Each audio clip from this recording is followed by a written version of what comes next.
Our neighborhood was close-knit, the kind where everyone knew everyone.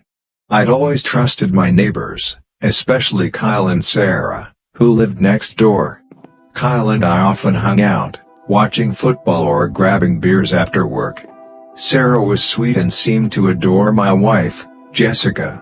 They were always swapping recipes or chatting over coffee. I never imagined they were hiding something from me.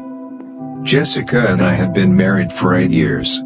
We had our ups and downs, like any couple, but overall, I thought we were solid.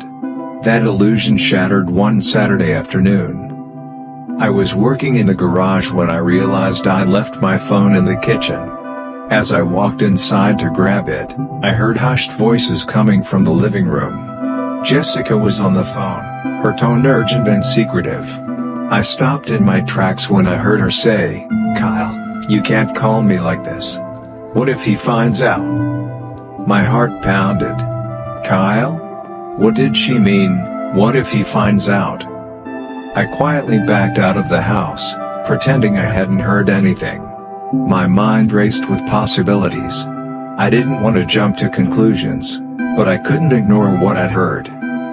That evening, after Jessica went to bed, I checked her phone. She had always been open with it, but now I felt like a detective searching for clues. My stomach dropped when I found a series of messages between her and Kyle. They weren't overtly romantic, but the tone was far too familiar.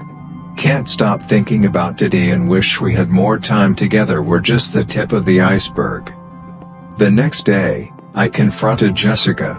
At first, she denied everything, but when I showed her the messages, she broke down. She admitted that she and Kyle had been seeing each other for months. It started innocently, she claimed, just friendly conversations that turned into something more. I felt betrayed not just by my wife but also by someone I considered a friend. I confronted Kyle, too.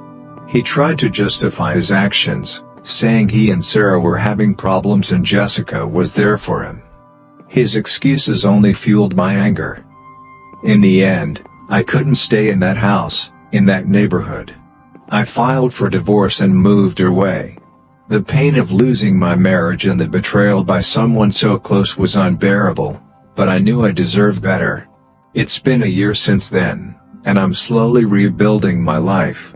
Trust doesn't come easily anymore, but I'm learning to open my heart again.